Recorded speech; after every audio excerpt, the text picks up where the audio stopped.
Assalamualaikum warahmatullahi wabarakatuh. Hai, apa kabarnya hari ini teman? Semoga diberikan kemudahan, kelancaran, dan keberkahan. Amin, amin, amin ya robbal alamin. Oh ya teman-teman, hari ini kita akan review teman-teman. Nih, review keladi yang hybrid nih teman-teman. Keladinya cukup cantik nih warnanya teman-teman. Ya kan? Warnanya cukup cantik teman-teman. Oh ya, ini namanya keladi hybrid ya teman-teman. Nih, seperti ini ya. Untuk warnanya itu perpaduan antara putih, merah, sama listnya itu merah teman-teman, dan ada sedikit hijau teman-teman. Nih, ini kayaknya besarnya cantik teman-teman. Cuma ini untuk daunnya teman-teman, untuk daunnya tipis teman-teman. Nih, daunnya seperti ini ya. Nih, ini tipis teman-teman.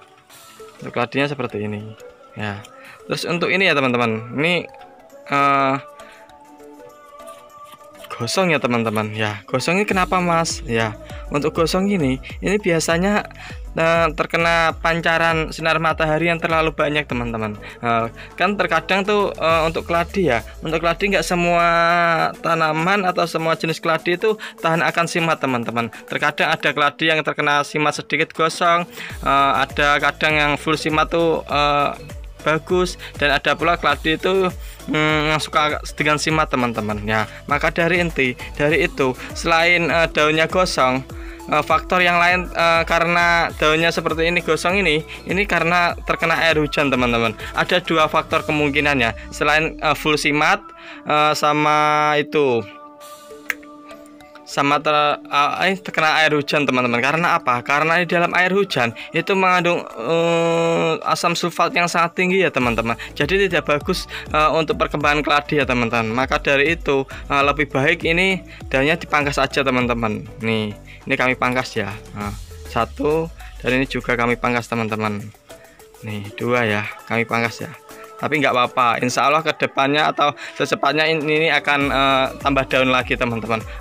Keuntungannya daun dipangkas itu ada keuntungannya teman-teman. Selain apa? Selain faktor nutrisinya itu biasanya selain ke umbi itu kalau daunnya sedikit itu lebih besar teman-teman. Untuk faktor umbinya teman-teman, biasanya kalau keladi itu pengen cepat umbinya besar atau cepat beranak atau cepat daunnya besar ya teman-teman, itu salah satunya bisa dengan sistem reporting ini teman-teman. Reporting daunnya teman-teman ya, daunnya itu bisa dipotong, disisain satu atau dua, itu lebih dari cukup teman-teman. Supaya apa? Supaya nanti nutrisi yang ada di dalam media tanam atau dari pupuk itu bisa fokus ke umbi, selain umbi itu bisa ke daun teman-teman. Kalau daunnya satu atau dua kan bisa merata untuk jenis nutrisinya. Itu biasanya banyakkan ke umbinya teman-teman, dan itu biasanya juga mengakibatkan akan selain umbi besar itu anaknya cepat keluar teman-teman. Contoh seperti ini teman-teman. Nih anaknya alhamdulillah sudah ada 3 teman-teman. Nih 3 teman-teman. Ini karena apa? Karena kita sering reporting teman-teman. Kita juga sering reporting pangkasin daunnya. Itu ada 2 kemungkinan ke depannya teman-teman. Selain umbinya besar, juga anaknya cepat keluar teman-teman. Nih keladinya cantik teman-teman. Terus untuk media tanam ya, untuk media tanam itu yang intinya yang penting poros teman-teman ya. Ada yang pakai sekam mentah, sekam bakar, intinya semua media itu bagus. Yang penting poros itu lebih dari cukup. Karena apa? Karena media poros itu untuk perkembangan akar sama untuk perkembangan keladinya itu cepat teman-teman, dan cepat beradaptasi juga. Maka dari itu usahakan kalau semua tanaman itu medianya poros ya teman-teman. Untuk perkembangannya tanaman tersebut itu lebih cepat teman-teman ya. Ini juga kami reporting nih teman-teman, sisain 1 atau 2 umbi. Karena apa? Kita ingin memperbesar umbinya teman-teman. Selain itu biar cepat beranak juga itu ya. Lanjut ke keladi ini ya teman-teman ya. Untuk media tanam kita pakai itu ya teman-teman, sekam mentah, fermentasi daun terembesi, sama sekam bakar ya. Untuk medianya kita pakai 3 bahan itu ya, dicampur. Selain media kita untuk perawatan ya, untuk perawatan keladi ini ya teman-teman. Untuk perawatannya kita biasanya simat dari masalah sinar matahari ya. Sinar matahari ini kita dari jam 7 sampai jam 11 teman-teman. Jadi akan mengakibatnya stangnya itu pendek teman-teman. Nah, stangnya sama daunnya itu lumayan ukurannya pas lah. Karena apa? Karena kalau keladi kekurangan simat itu biasanya stangnya akan menjular teman. Dan menjular itu biasanya daunnya mengecil. Itu salah satu keladi kekurangan simat teman-teman. Yang kedua, kita faktor perawatannya teman-teman ya. Untuk pemupukan biasanya kita sebulan sekali teman-teman. Untuk pemupukan keladi-keladi yang ada di sini teman, itu 1 bulan sekali kita pupuk teman-teman. Untuk pemupukan ya. Untuk pemupukan apa mas? Untuk biasanya kita pakai NPK nih teman-teman ya. NPK itu cara pemupukannya teman-teman, selain dengan dikocor dengan dosis yang sesuai aturan, itu bisa tinggal teman-teman, tinggal ditaruh di pinggir media teman-teman. Contohnya seperti ini ya. Nah, ini kita ambil sekitar 10 biji, kita masukkan ini teman-teman. Nih, habis itu korek-korek harus ditutup lagi ya teman-teman. Supaya apa? Supaya nanti perkembangannya pupuknya itu lebih cepat teman-teman. Kita pakai pupuk NPK Mutiara yang 1616 ya. Itu unsur NPK-nya itu seimbang teman-teman. NPK apa?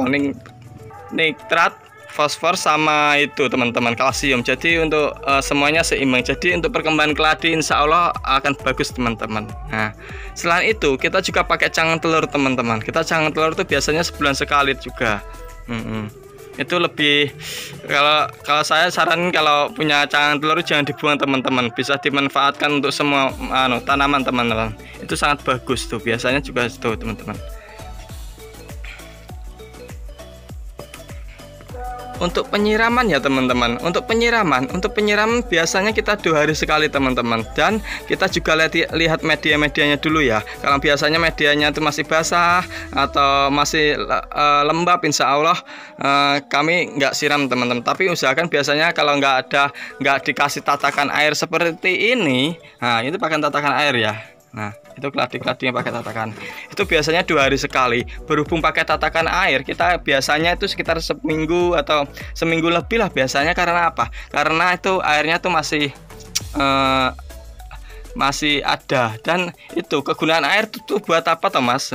Ya untuk kegunaan air ya. Untuk kegunaan air itu sebenarnya untuk itu teman-teman, kelembapan itu terjaga teman-teman. Karena apa? Karena semua jenis keladi ini kan suka lembab ya teman-teman. Berhubung itu kan daripada kita kalau repot atau waktu itu kemana atau nggak sempat ngurusin, itu lebih baik aku anjurin pakai tatakan air ya teman-teman. Tatakan air tuh bisa dibuat dengan apa aja, yang penting kan buat wadah air gitu ya. Untuk pemakaian tatakan air itu jangan melebihi kapasitas tanaman ya teman-teman. Kalau biasanya kita itu kira-kira sekitar 1 atau 2 cm teman-teman. Nah dari potnya jangan sampai segini, itu tidak dianjurkan. Karena apa? Karena nanti keladinya akan mengalami kebusukan teman-teman. Yang penting itu kasih airnya sedikit aja, itu lebih dari cukup teman-teman. Insya Allah untuk perkembangan keladi itu kalau pakai tatakan air itu lebih cepat teman-teman. Karena apa? Ya satu, biasanya kalau nggak pakai tatakan air itu kita akan sering menyiram teman-teman.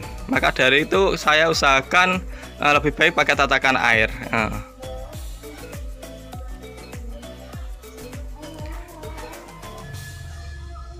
Mungkin cukup sampai di sini ya teman-teman untuk pembahasan keladi hybrid ini. Dan kita ini belum ada namanya ya, maka dari itu kita sebut keladi hybrid teman-teman. Kita nggak tahu silangan apa sama apa. Insya Allah ini kedepannya cantik teman-teman ya. Mungkin cukup sampai di sini ya teman-teman untuk pembahasan tentang keladi ini, dan semoga bermanfaat ya. Dan jangan lupa like, komen, dan subscribe ya teman-teman. Dan semoga channel ini semakin berkembang, dan semoga channel ini juga semakin maju ya. Kita akhiri, waalaikumsalam warahmatullahi wabarakatuh. Bye bye.